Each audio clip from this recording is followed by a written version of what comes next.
This is the first e-Trike I've seen with anti-tipping wheels. So basically it's the same kind of wheels you'd see maybe on a wheelchair or mobility scooter, and they help prevent the bike from tipping. You'd think with an e-Trike it would be more stable than a two-wheel bike, but it turns out three-wheel bikes are a bit tipsy. So first up, I want to see if they work.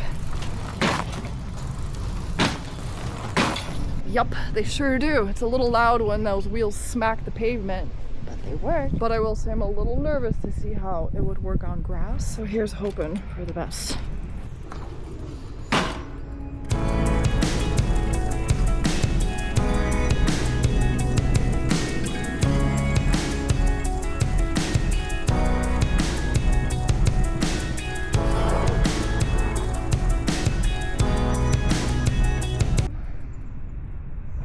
I think they're more for pavement, but that doesn't mean I can't take it off-road. I just kind of have to watch my turns, especially when the ground's a bit slopey. You can't tell in the video, but that's what it is like here. And the reason I say you can take it off-road is because it has fat tires, all-terrain fat tires.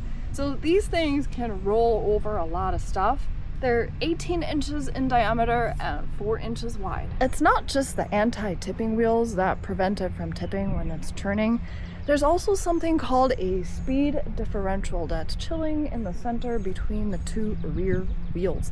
So that gives it a more smooth and stable ride when you're making turns. I wonder if it can do hills. I'm gonna start with a little itty bitty one. First up, a little bit of a running start, pedal assist 3 using the throttle. Next, still pedal assist 3, but this time I stop right before the hill and then activate the throttle.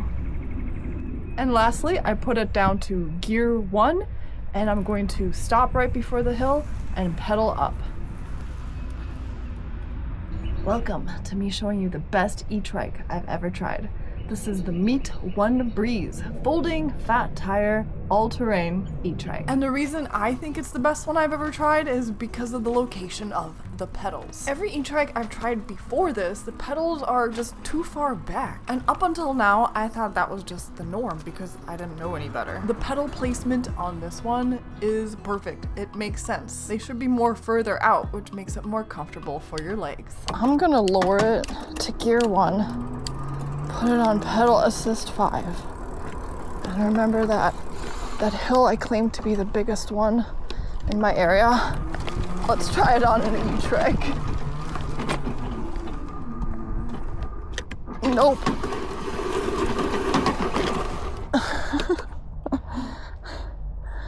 Okay, that was a risky move, guys. Well, nothing's perfect.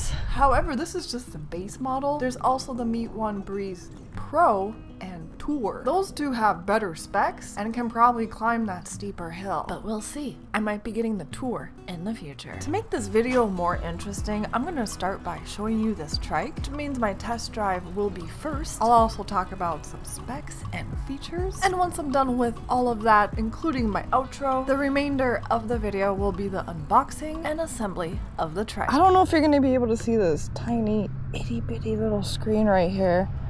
Hopefully. Highest setting is pedal assist 3. I got it in the hardest gear to pedal in, gear 7. Let's see how fast this can go. Well, you don't actually have to have it set to, can you even see that? By holding down plus and minus at the same time, you can change it so it's 0 to 5, 1 to 5, 0, and even 0 to 7 or 1 to 7. A cool feature that I've never seen on any e-Trike, reverse mode. To do this, I just hold down the minus button until an R appears, even though it looks like an A to me. And while I'm still holding the minus button, I gently twist the throttle. That is neat and really useful with such a big bike.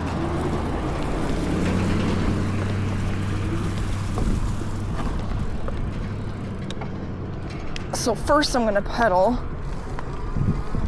and then I'll try to throttle. As I slowly work my way up to as fast as I can go, let me just focus on this really small screen. This thing is tiny, and considering this is an e-Trike, market audience is probably going to be older people, more than likely, or people with disabilities. And with a screen this small, seeing it for many may be difficult. And now the throttle. It has a motorcycle style throttle on the right side, which can be disabled in the menu settings, and the throttle does work from a dead stop. To keep things from getting too mundane, I'm gonna fast forward through some of this. I'm gonna try to zoom in on my max speed here. So they claim the speed goes up to 20 miles an hour, but I got it to 17.5 pedaling, and then about 16 miles an hour using the throttle. Why do people have cars that sound like they're about to fall apart? Like, why would you pay extra for that? I've tried to unlock the speed, but I don't know how. I went through the menu, messed around with the settings, and I couldn't get it to go any faster. There is definitely a way to increase the max speed, but I wouldn't have known it unless I contacted the company. Hold down plus and minus for about 2 seconds. Once you see the 01P, hold down plus and minus again. To unlock it, I don't want the one that has the N at the end, I want the one with the S. And then to lock in the settings, you just hold down the power button. The Meet One Breeze has a 7-speed Shimano gear shift system. Normally with e-bikes, I do just leave it on one gear and I don't really mess around with it, but I did end up using the gears on this. Gear 7, pedal assist 1. It's a little tough to get going on the hardest gear to pedal in, but once the motor kicks in after half a turn, it's a breeze. Gear 7, pedal assist 5. If you hear a little scraping noise, that's because I need to adjust the brake pads. Completely forgot to do that. Starting off on gear 7, probably not the best idea, but I just wanted to see how hard it would be before the motor turns in. Yeah, it's pretty rough. So you may want to start on the lower gear when you're starting. So honestly, I really didn't see a difference between pedal assist 1 and pedal assist 5 until I got going. It doesn't like thrust you forward when the motor kicks in. Not on 1, not on 5, not on anything in between. It's a really smooth transition. So really the only difference is the max speed it'll go once you're pedaling the fastest. So let's try it again, but this time using the throttle. Mode 1, pedal assist 1, throttle only. Same thing, but in mode 5, throttle only. It's kind of just smooth all the way around. It's smooth from the start, whether I'm on throttle or pedal assist mode, and then like say I have it on pedal assist 5 and I'm pedaling as hard as I can pedal, the speed increase is gradual. It doesn't thrust you forward. Actually, there's kind of a difference between how hard you're pedaling and how fast you're pedaling. I don't know if that makes sense, but it does to the sensor. There's different types of sensors, so there's cadence and torque. This one has a cadence sensor, so it doesn't matter how hard you're pedaling, as long as you're pedaling, it's a breeze. Like that motor kicks in and it's a very little effort from there. Meet One does make this bike with a torque sensor. It's called the Meet One Breeze Pro. It's more money. So the one I have is currently $1,349 and the Pro is $1,699. So it's $350 more for that upgrade if you like a torque sensor, which in my opinion I think is a little more work. It reacts to how hard you're pedaling. And with cadence, it's just you pedal, the motor kicks in, and it's a breeze. From what I'm seeing in the pictures, they both look the same. The Pro has a 750 watt motor. The Breeze has a 750 watt motor. The Pro has a slightly better battery, 48 volt, 20 ampere hour, and then the regular Breeze, 48 volt, 15 ampere hour. And both are ready for an additional battery.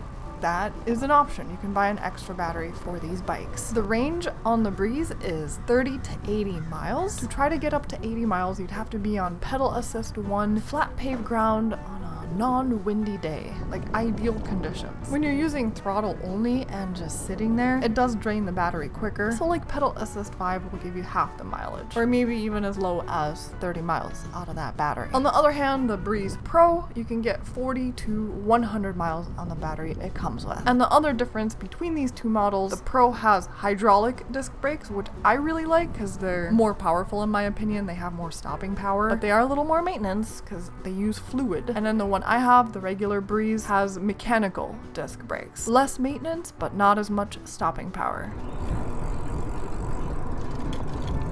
Ugh, these mirrors. I don't know how they're supposed to be set up. Like, I'm pretty sure they just screw in, but if I screw them in all the way, they're just not positioned right. So I've been messing around with them, but like wind moves them. So I don't need the mirrors. So I guess it's whatever. But if you do need the mirrors, see, look, right now I have it screwed in like all the way. I need to take these off. You can lock the brakes on this, so say you're parked somewhere and you don't want the bike to roll away on you. You just hold down these, but at the same time, push down on this. And now it's locked. To unlock it, and that's it. So that's pretty much everything I wanted to show you about this, except I forgot to mention the max payload. It's 450 pounds. And also, when I'm assembling, I did put the headlight in the wrong spot, because if you're gonna use this front basket, the light has to be relocated to the front of the basket, and that cable is definitely long enough. Next up, I'm going to do my outro, then I'm gonna unbox the bike, and finally assemble it. It's a really cheesy outro time. If you're interested in the Meet One Breeze, I'll have a link down below in the video's description. So it's somewhere over here, just gotta click on it, and then a bunch of words and links will appear. If I have any coupon codes, those will be down there as well. And if for whatever reason they don't work, it's probably because the code has expired by the time you're seeing this video. In conclusion, this is the best e-Trike that I have ever tried. I haven't tried that many, but out of the ones that I have, it's the best. My favorite thing about it is the positioning of the pedals. They have it where, like, all the other ones I tried, I feel like they were too far back and it just wasn't that comfortable. This one, they're in the perfect spot, and I love that. And I feel like that's really the most important part when it comes to a e-Trike. Maybe they were doing it that way because of the folding, but this one folds too. So I don't know why the other companies kind of messed it up. And that's it. I think I covered everything I wanted to cover about it. Toodaloo. Bye, guys.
Now that I've unboxed a 2-bedroom apartment, I found out that these are anti-tip support wheels. You'd think a bicycle with 3 wheels wouldn't be so tipsy, but that's not the case. So we'll see how these work. First, I have to unfold the bike.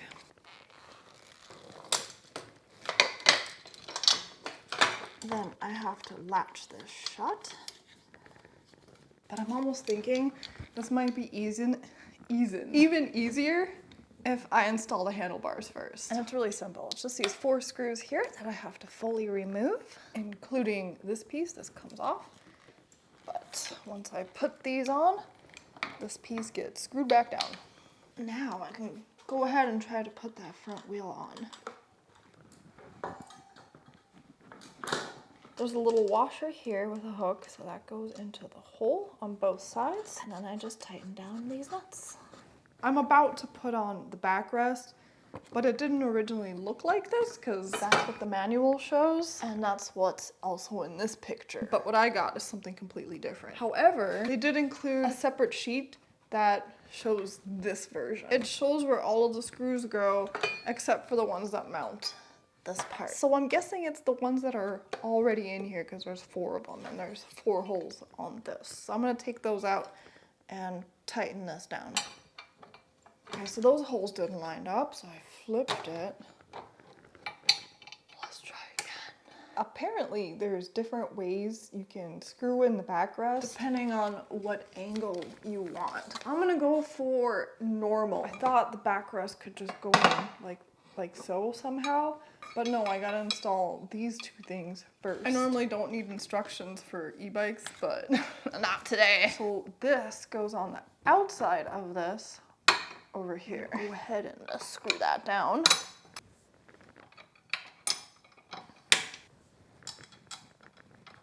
And I'll screw this one down as well.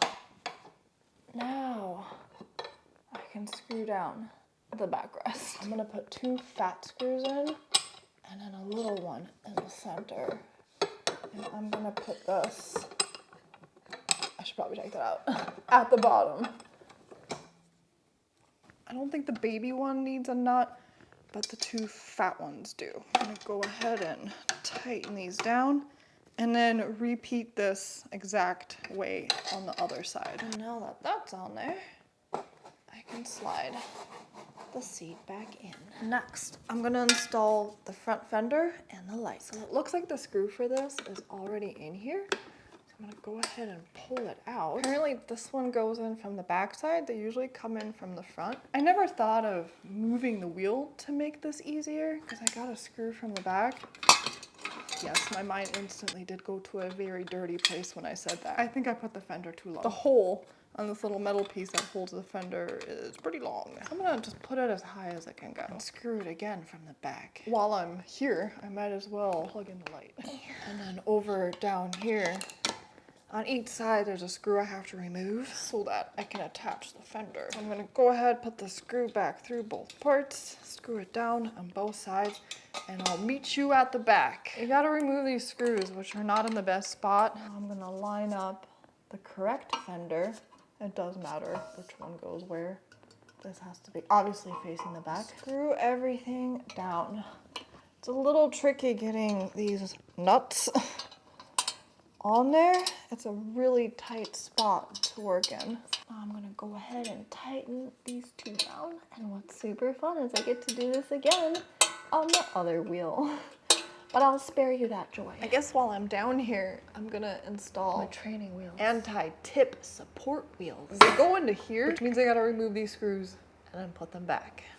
I will say this is the first time I've seen anything like this on a trike, but it makes sense because these things are kind of tipsy. Ta-da! I'm thinking since we're having so much fun in the rear here, let's install the back basket. So I gotta remove these 4 screws here, skewer the basket, and screw them back down. The bottom 2 are not in the best location.